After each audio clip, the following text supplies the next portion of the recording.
Hello, welcome back. I'm gonna start this new reading log with The Dangers in My Heart. This is the new volume.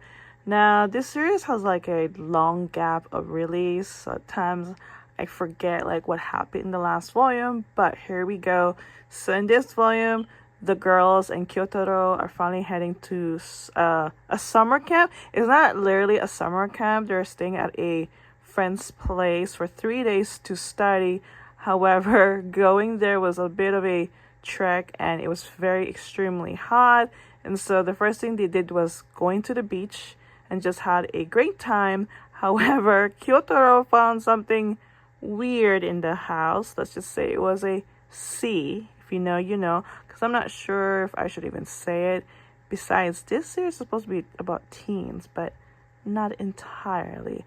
Anyway, he found something that seemed inappropriate and he kind of like hid it and then somehow brought it to the beach and then he dropped it and one of the friends saw it and now they're trying to figure out where it belongs, but then it is belong to someone. It's probably an adult owner, so that could have been that person's belongings, if that makes sense. But anyway, throughout the story they're supposed to be studying, but somehow they're always end up doing something else. But I believe on the second and third day they finally find a way to study. It was pretty cramped because it's only like a 1-bedroom place. And then when it comes to Kyotaro and Yamada, they are going out, but of course they still have that awkward moments where they don't know what to do as a couple. Now Kyotaro of course wants to do something for Yamada because as a girl, you know, we kind of sometimes expect a lot. But down the line, Kyotaro does figure out slowly, and then Yamada being a good girlfriend, just being patient. But other than that, after the studies, Yamada and Kyotaro had their moment alone, and there was like a time they were left by themselves at a hotel, but nothing really happened. It's a really cute story, but I feel like it's getting a bit too forward because they're still in high school. So part of me like, okay, it's getting a bit too juicy for their age, if that makes sense. But then again, I guess it's normal to think somehow about being in a relationship other than just, you know, holding hands and doing the normal things. But anyway, I don't want to say too much. If you know, you know. Yeah, again, this series has a slow release, so I think the next one might be around October. Basically, there's only like 2-volume release per year, which kind of sucks. But yeah, always looking forward. This cute romance about Kyotaro and Yamada, and they're just slowly figuring out what's the next thing to do about the relationship. I think for this reading, like, I'm just gonna do some catch up because I have a lot of like new volume that I need to read. So this is the newest volume for this series called The Spellbook Library, Volume 2 by Uta Isaki. I'm like 50-50 about this series. I think because there's so much things that I have to remember, or sometimes it's hard for me to follow. I think the story is a bit of all over the place. But yeah, you got all this, you know, they're mostly like young people that work at the Spellbook Library.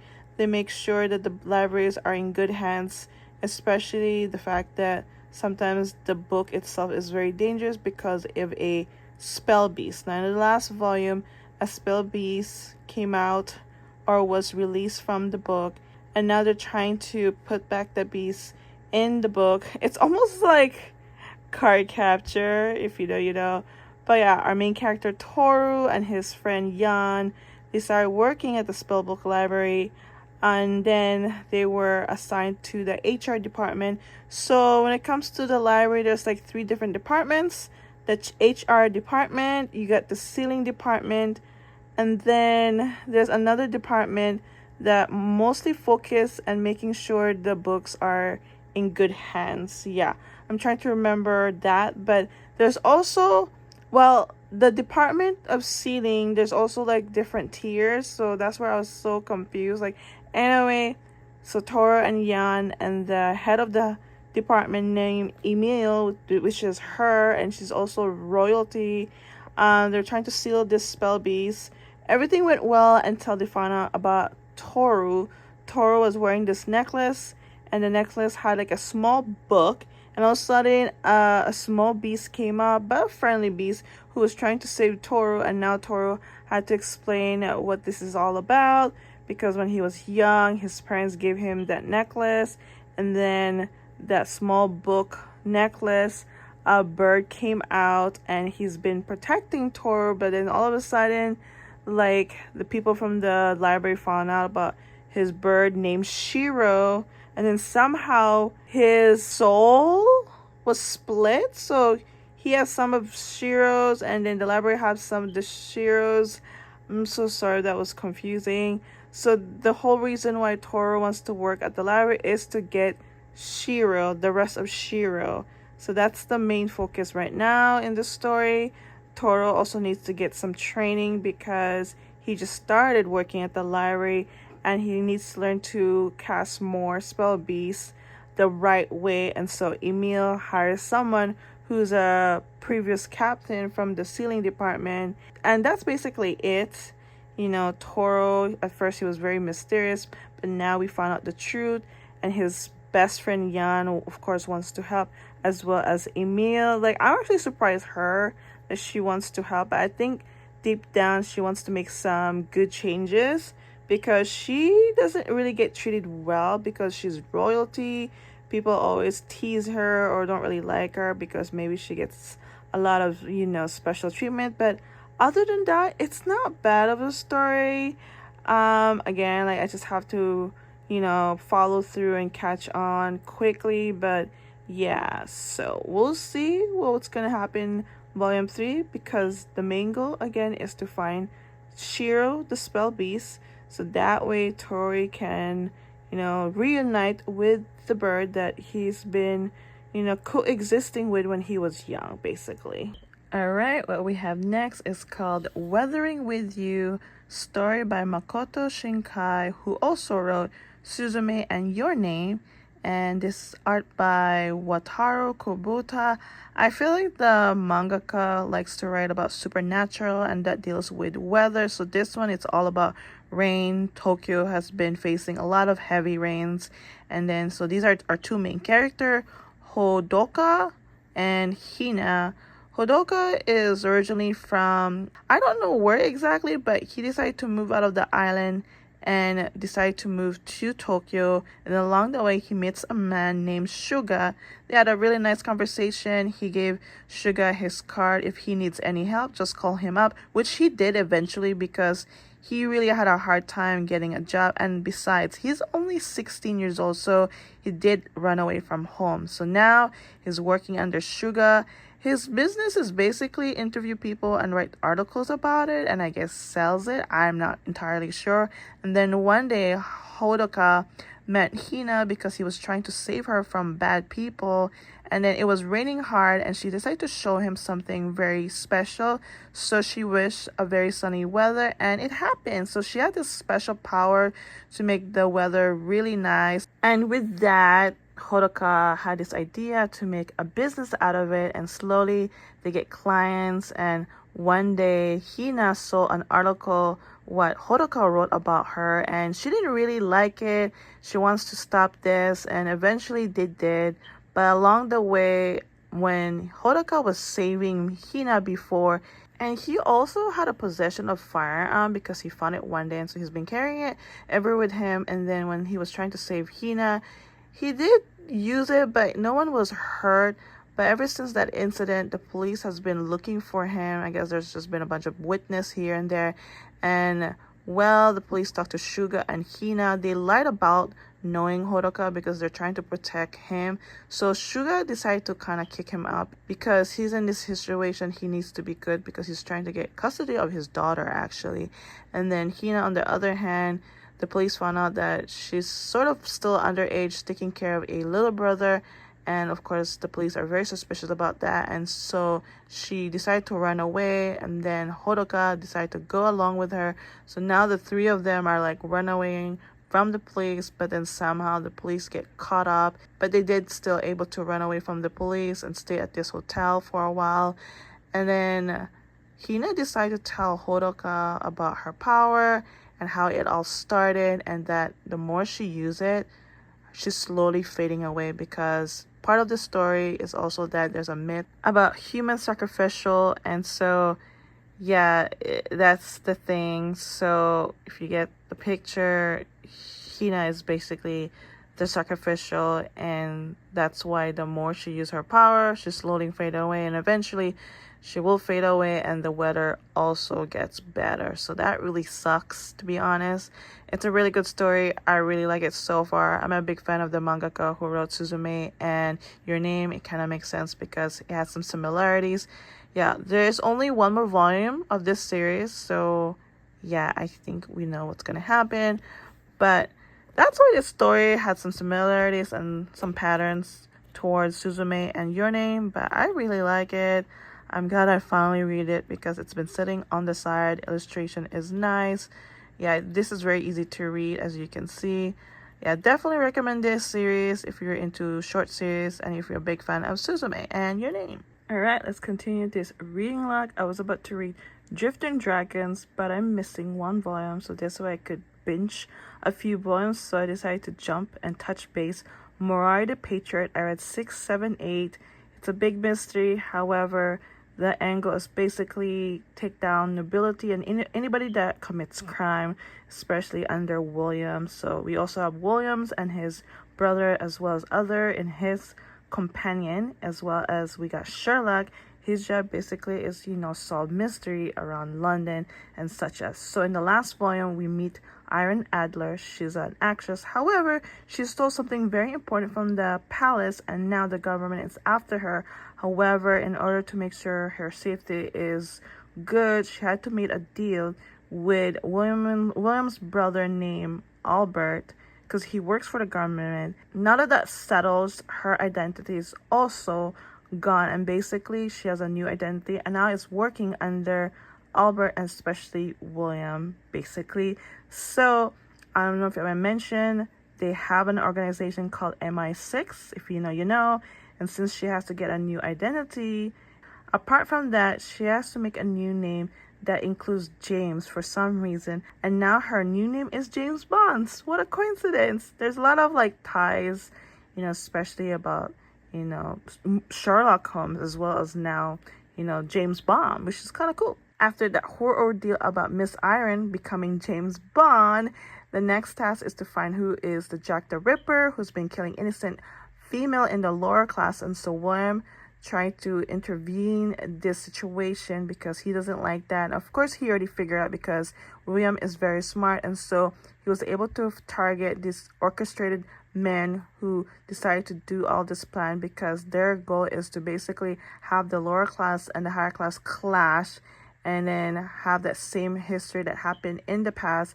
But of course, William already figured out, and then the police, or the Scotland Yard, which is what they call police, the chief decided to frame somebody who is the Jack the Ripper, and now Sherlock's decided to help his friend Lestrade that this person is innocent, and so they went to the Scotland Yard to prove that he is innocent by getting a certain ledger that the chief must be hiding or doing some embezzling, which they did. They solved that mystery. And then moving on, Sherlock decided to visit William because William is actually a professor at a university. I think Sherlock just have a lot of curiosity and question, and he wants to share and maybe vent his opinion to William, because they always have this smart conversation, if that makes sense. But overall, I really like Morai the Patriot. It's not all about just mystery. It's all about revealing that these people are doing bad, but at the same time, you also got these people who are trying their best to bring down people. But in Sherlock's eyes, whatever you do, even if you trying to be a good person, if you kill, that's still a crime. And I think that's where he gets stuck, whether this group of people, which is William, either they're like the new modern Robin Hood, but in his eye, no matter what, if you commit a crime, it's still considered a crime. But yeah, always love reading Morai the Patriot. Apparently, this series is actually complete and done. So maybe it's going to complete either volume 20 or 21.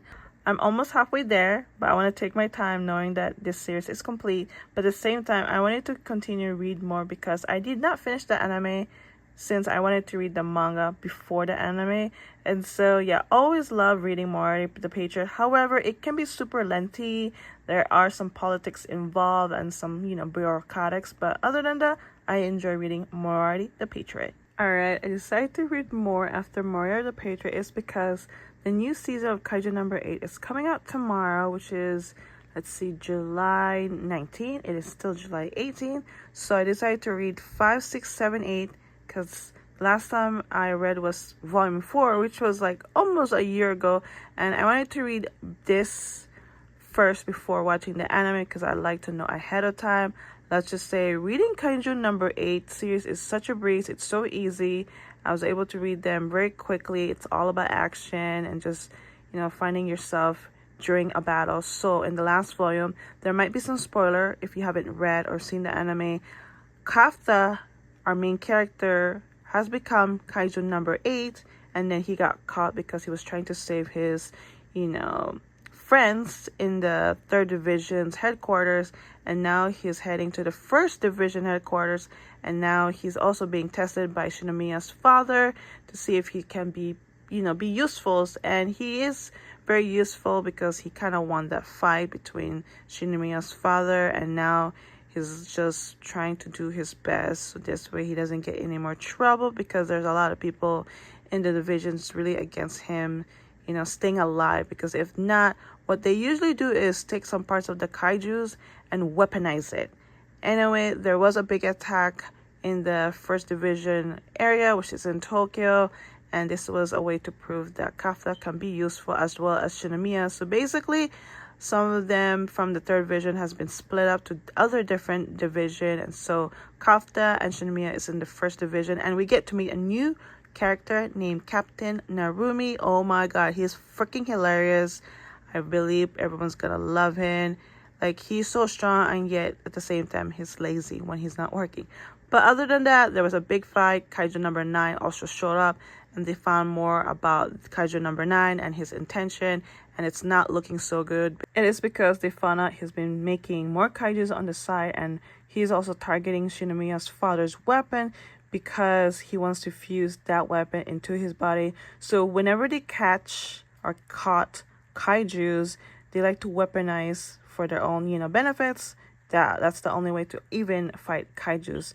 And so after that whole fusion, things didn't turn out good. Something happened to the father.